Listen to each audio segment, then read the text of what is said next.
Ladies and gentlemen, welcome to the Walk Show podcast, where we talk about the walk of life. This is your host, Walker Neer. Thank you so much for tuning in. As always, the music for today's show is provided by Misha Zarin, so thank you very much, Misha, for providing that. I also would like to invite you to check out my other podcast, Pick Up Your Sticks, which is co-hosted by myself and Brett Lindley.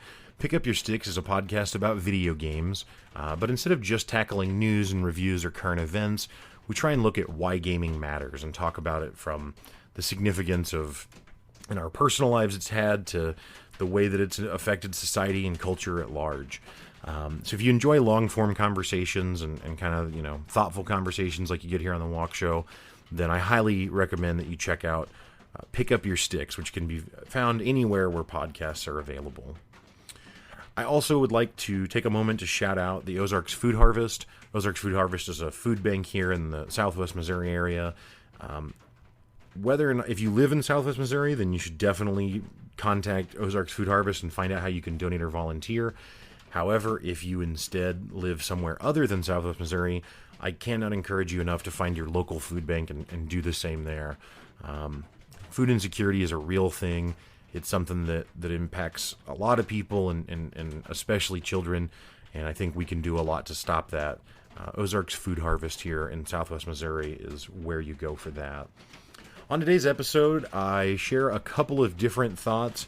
I've got thoughts on a recent federal budget, which probably sounds very boring. However, in the recent federal budget, there were proposed cuts to federal public media, and as someone who grew up on Sesame Street and still consumes NPR to this day, I just feel pretty strongly about that. So I wanted to get my thoughts out there on that and help you understand how you can take a stand to save public media funding as well. And then I talk about a television show that I've been really enjoying called The Expanse, which probably all of you have heard of since I'm now watching it. Either way, without further ado, let's get on with the episode.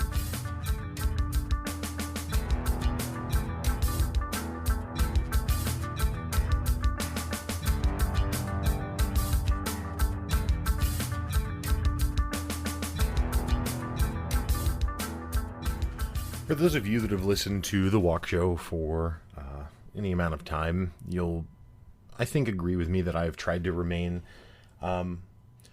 pretty objective when it comes to politics. Now, that's not because I don't have a political position, and maybe I'm wrong. Maybe I haven't been. Maybe I haven't been neutral.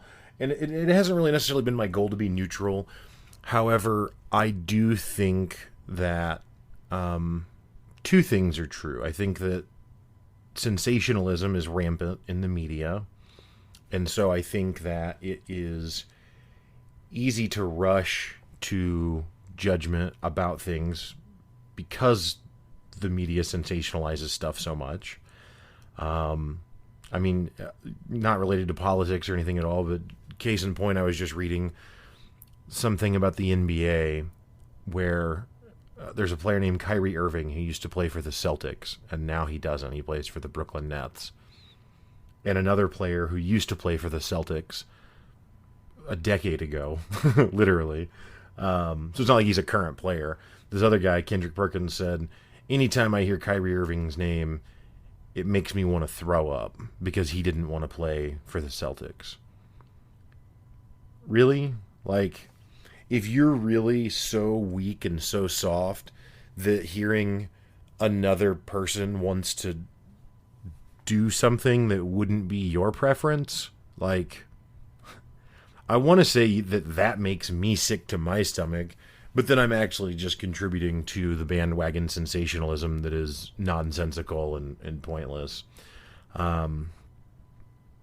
It's just a perfect case in point, though, of that's the problem, is that everyone explains stuff in those kinds of terms. I was watching, the other day I watched some other basketball highlight, and the announcer said they literally left everything on the floor. But they didn't, because they didn't leave anything on the floor except maybe their effort. And if you want to say that they tried as hard as they could, that's fine. But the language that we use is so hyperbolic constantly. Everything is so dramatic. And the problem is that it makes it hard to understand when something actually does matter or when something actually is dramatic. So point one, for why I try not to go on long political tirades or take really strong political stances, is that I think that sensationalism is real, and I don't want to contribute to the sensationalism because I hate it. I hate the sensationalism, and I think that there's legitimate, valid points to be made about all sides of the political spectrum. Unfortunately, I don't think that only one side or the other is evil and corrupt, right? I don't know that either side is necessarily evil. I think all sides are definitely corrupt because there's too much money in politics. And so the sensationalism is there, and the other thing that's there is that there is an enormous amount of political coverage, and I don't actually care about politics enough to spend my time doing deep dive research on it, especially not on a week over week basis, to be able to feel confident that I have an informed political position to share with you. And if you want that, man, there's a lot of choices out there, right? There's already so many other podcasts, radio shows, news shows, TV shows, articles, blogs, zines, just probably chain emails. I mean, literally anything you can think of, if you wanted to hear about or talk about or think about or whatever politics, it's out there. And so what am I really adding to that conversation? You know, and the answer is I don't think much. I say all that as those of you know me, as one large preface, to preface that I do think that something does demand, require attention from all people, and I don't think that this should be a political thing. So the Trump administration has released their newest budget proposal, and yet again, for what I understand, the fourth consecutive time, they have proposed eliminating the federal funding for public media. The easiest examples of things of this would be things like NPR or PBS. And I cannot stress enough how important I think both of those things are, how important I think public media is, and both of those things being PBS and NPR. PBS has some really great stuff, whether it be, sometimes they actually have good like drama programming, you know, like actual what you'd expect from network or cable television. But what PBS also has pretty consistently is they have some really great documentary series. All the stuff from Ken Burns, that's all in association with PBS. And the other thing that PBS has that ties directly into my initial point is they have the PBS NewsHour. And the PBS NewsHour is, I have to say, my favorite news reporting show. And the reason for that is because they try so hard to not be sensational. Now, that doesn't mean that the people are robots or that no one ever has any sort of tone of voice or anything like that. Of course they do. But they really strive to go out of their way and to just presenting facts and to just saying, here's what's happening. And here's maybe some context for how to compare that to other things that have happened. But it's not the MSNBC crowd that just, exclusively bashes the current president and administration. And it's not the Fox News crowd that exclusively acts like he is the greatest king that we've ever had. And I know he's president, but you wouldn't know it from listening to them, right? I've actually thought about doing a segment, which I still may, where I just simply provide news stories and the same exact news story and a headline from the left and a headline from the right. Because I don't know if people who find themselves attracted to one side or the other understand how significant the discrepancies are. And whichever thing you prefer, fine. But they can't all be accurate, right? You can't have it both ways where A is true and B is true, right? Like only one can be. So, and to be clear, I'm not accusing one side or the other of having exclusivity over the correct side, because I don't think that's the case. I think that both sides continue to spin things in whatever way they think will, frankly, make them the most money. So anyway, I don't mean to be off on a tangent about sensationalism in the news, but I struggle to not be, because of how ridiculous it is and how awesome PBS is for really going out of their way to try and just present a news show in the traditional sense of the news, which is to provide information and to provide some context, but not to become an opinion show, not to become pundits, not to just speculate wildly about what outcomes could or could not be, or how people should specifically feel about things. And so I really, really, really, really think that everyone should stand up for public media. There's a website called protectmypublicmedia.org.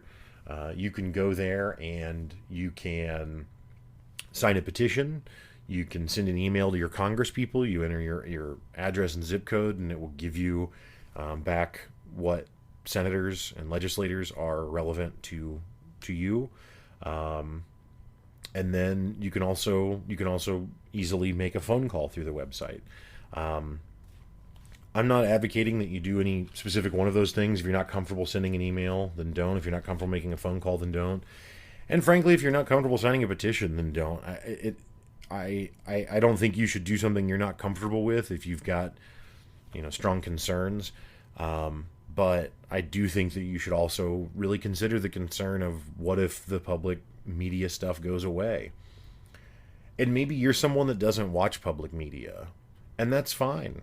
But the other thing that public media provides that is something that I think for at least my generation, and I would hope my parents' generation, since it helped them raise my generation, and that's Sesame Street.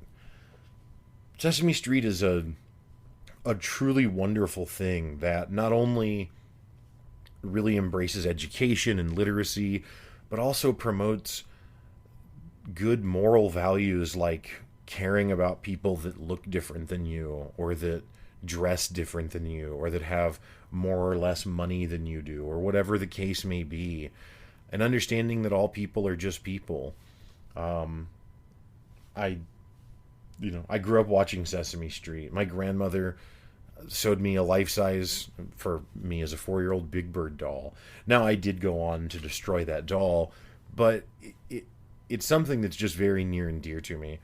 As an adult, again, like I said, I watch PBS NewsHour. I also listen to NPR on a pretty regular basis. I think that NPR actually falls into the same lane that PBS does with its news coverage. And I know some people will say, no, NPR's left-leaning or whatever, but they're really not. In fact, when I was at the height of my political interest, I guess we'll call it. I don't know. It's not like I became an activist at any point or something, or went canvassing, but I used to be very consumed with listening to stuff about politics. And NPR actually got to the point where they got annoying to me because they took such great lengths to try and represent both positions on every issue that they can. And to really give credit to positions that I personally did not find credible at all. But to NPR's credit, not to keep using that word, there's a lot of people that hold the positions and views that I disagreed with. So whether or not I think it's reasonable or rational or whatever, it's out there. And like I've talked about before, the one thing I can say unequivocally that I do not like Donald Trump. I do not want him to be president again. I hope that he leaves and takes the toxicity that I think that he brought with him. Not that I think he's solely responsible for it, but he certainly has fanned those flames. So I can say that, pretty flatly. But the thing that Donald Trump taught me was actually that despite the toxicity that I associate with him, and despite the fact that he himself tells people that disagree with him to leave and to go away and to not be a part of things, you get in line or get out, despite that being his philosophy, he actually taught me that you can't fight fire with fire, that you can't fight division and hostility with more division and hostility, because what you get is just echo chambers of people everywhere. And I think that services like PBS and NPR really, really go out of their way to help people avoid those echo chambers and to help people avoid getting stuck in those loops where they only can see things one way. And there are some things where I don't think people should try and see it another way, or at the very least, I don't expect that they would come around to another viewpoint. But again, at least understanding that that viewpoint is out there, and understanding that the people that hold that viewpoint aren't your enemy, right? And they can be if you make them that, but they don't have to be. We don't have to fight with each other all the time. We don't have to be as divided as things seem like we are. And I think that NPR and PBS go a long way to helping combat that. I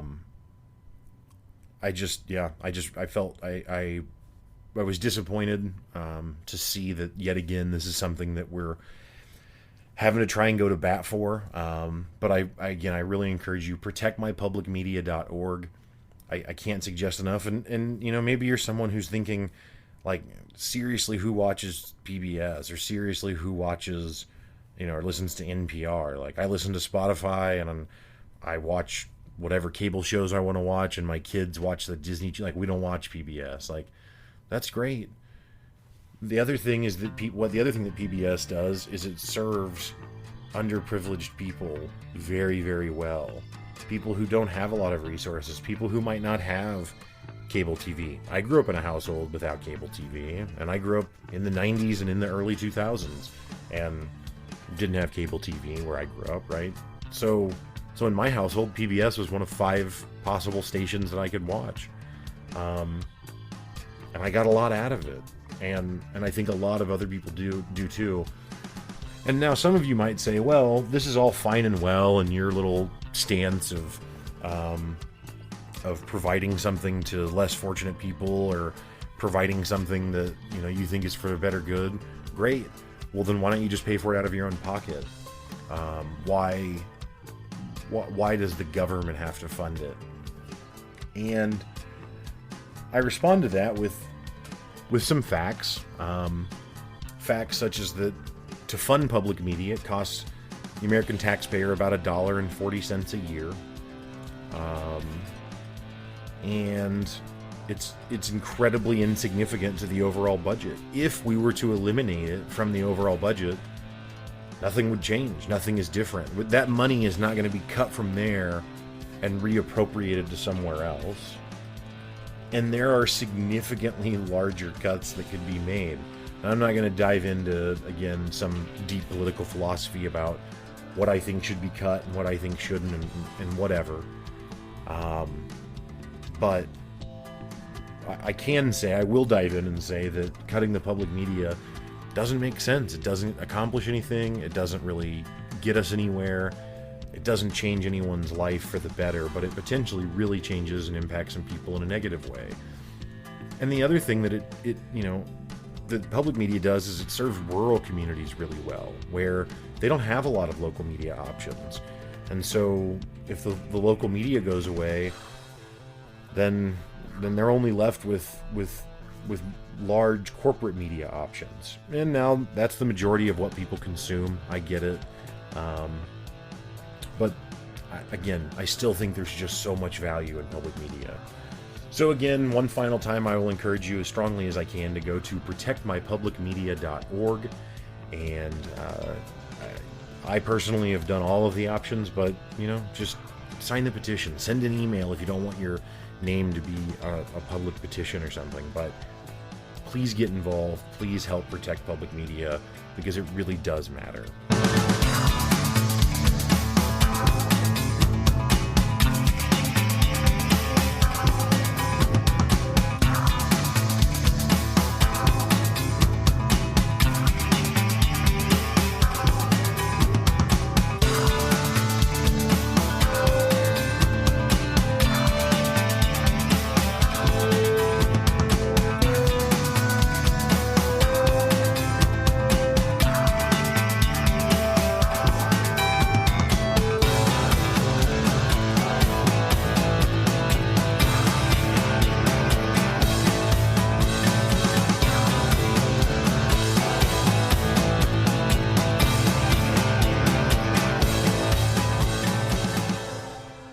So I've recently been watching this show that originally started out on Sci-Fi and then went over to Amazon Prime, called The Expanse.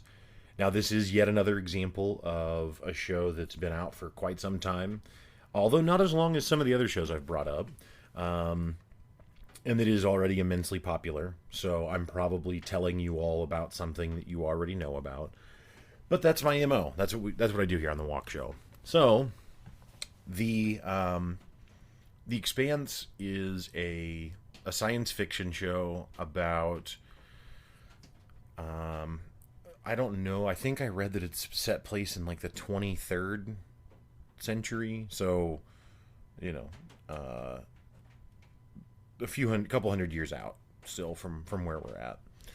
But anyway, in that point in time, there's Earth, and then Mars has been colonized, and then there are people who just live in space stations. Entire generations of people are born and exist only out in space stations. And the show is just, it's just really, really, really good. It's what people refer to as hard science fiction, which means that it is based, at least generally, I can't say every single thing that happens, but it's at least generally based on real science. So it's got cool stuff like the people who were born who live only on space stations, or even those born on Mars to some extent, but especially those born on space stations. And not just, to be clear, it's not just if they were born there, but raised, lived, grew up there. They actually have like less bone density and struggle way more with gravity, at least at the rate that Earth has gravity, because they're just not built that way. And so their bones and their muscle structures and everything are just a lot weaker, because they don't have to support themselves against gravity in the same way that we do. Now, of course, the space stations and stuff that they have some form of gravity, but it's just not to the extent that it is here. In the very first episode, in fact, there's a character who's from space, who gets captured and is being tortured on Earth simply by being made to stand, because that in and of itself is so painful for him.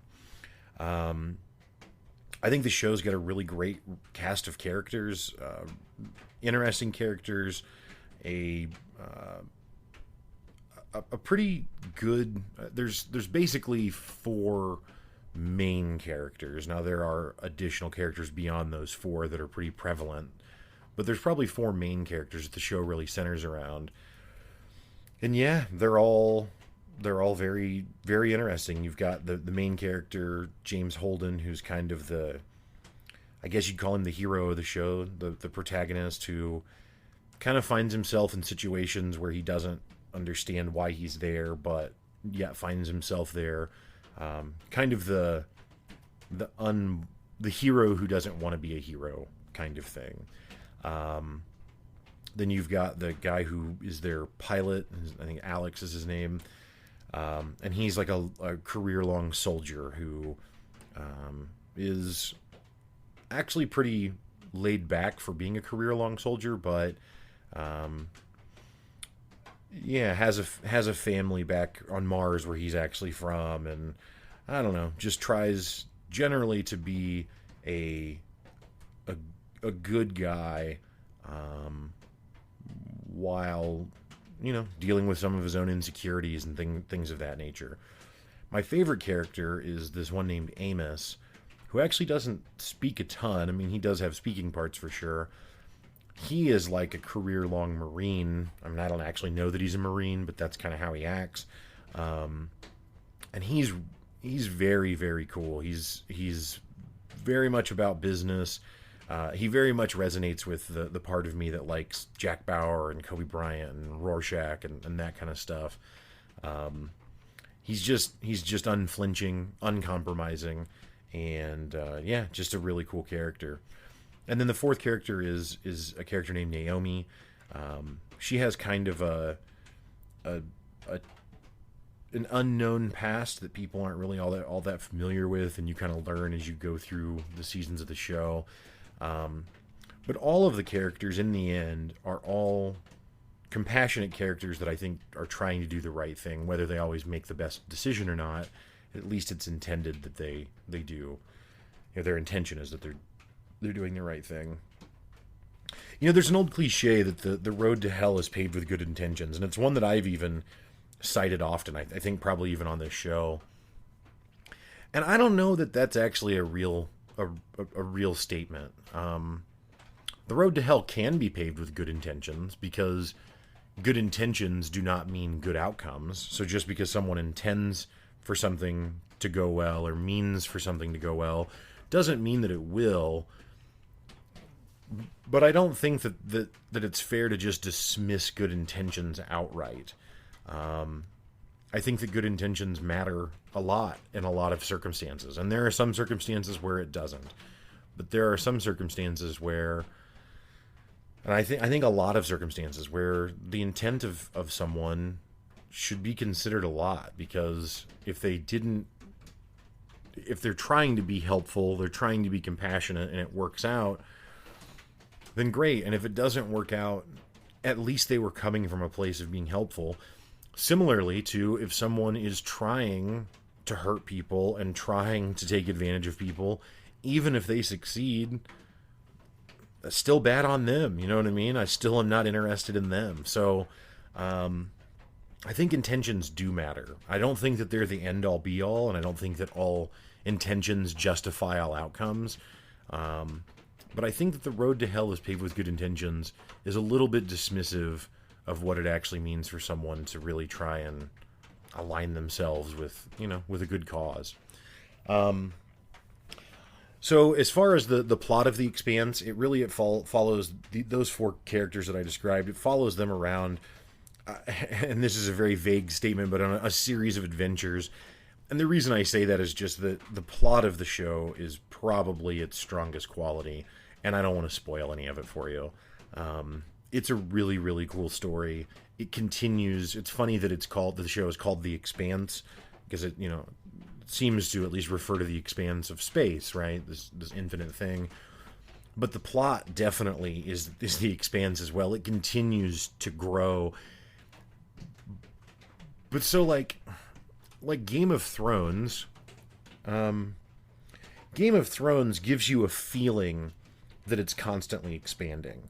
Like when you first see it, it's just about the Starks, and then you go a little farther and it's just about the kingdoms of Westeros, and then you go a little farther and okay, well, it's about Westeros and these other continents and how people from there play into what's happening on Westeros. And then it's like, oh, but really it's about the Ice Walker people, right? And it's actually not called Game of Thrones. That's just the name of the first book. That's what the TV series is called. But the actual book series is called The Song of Ice and Fire. Like, Ice Walker people. Khaleesi rides the dragons, right? There's your fire. There's some fire god. There must be some ice. So we think that we're going to continually expand. Now, the truth is that it doesn't. It actually pretty much stays within the petty quarrels of the different kingdoms. Well, The Expanse actually does a good job of continually zooming out on this plot. Now, it does always have interpersonal stuff going on with the different characters, so I don't mean that it gets away from that. But it just does such a cool job of constantly, again, the best way I can describe it is just zooming out a little farther and going, okay, but now here's the known world or something. Okay, well now here it is, or here's now the things that we're considering. It's kind of like the show The Wire that I believe I've spoken about before, but that's what The Wire does so well, is it just zooms out. It starts out showing you just drug dealers and cops, and then kind of zooms out to, well, where are the drugs coming from? And then kind of zooms out to, well, how's government involved in all of that? And then kind of zooms out to, well, how would the youth be affected by that? How does education play into all of this? And then zooms out, how does the media play, right? And so it just constantly adds more rich complexity to these various entities that make up society. And I think that The Expanse does kind of a similar thing, where it constantly adds more and more complexity to whatever, the scenarios or the circumstances are. It is definitely science fiction, so if you're someone that's turned off by stuff that's not realistic or whatever, if science fiction is not your thing, then this probably isn't your thing either, despite how cool it is. It's also just got some really cool looking stuff, just on its face, just flat. It's just visually stimulating. It just looks cool. It's got stuff like that throughout it. Really, really recommend The Expanse. So it was first 3 seasons on the Sci-Fi Channel, and then 4th season, which just came out last year, is on Amazon Prime. All 4 seasons are available for streaming on Amazon Prime, which is where I've checked it out. I really can't recommend it enough. It's just so good. Now, I think that something that it shares with The Wire also, a little different because The Wire isn't a book series, but The Wire was written out ahead of time. And The Expanse is also a book series. However, unlike Game of Thrones, there's only supposed to be 6 books and 5 are already out. In Game of Thrones and A Song of Ice and Fire, book 1 came out in 1996. It's 2020, and the last book, which was 5, came out in 2012. And there's supposed to be at least 2 more books. So as you may recall from my Winter is Coming episode back in, I think, November, I do not suggest Game of Thrones as far as the books go. The show is the most popular television show ever made, so I can't really not suggest it, although I can't say I've watched it. But The Expanse is it's truly excellent. It's truly awesome. Can't recommend it enough. The action is great. The characters are great. The overall plot is great. I just highly, highly suggest it.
Alrighty, folks. Well, that's going to do it for today's show. Thank you so much for tuning in, and thank you, Misha Zarins, for providing the music.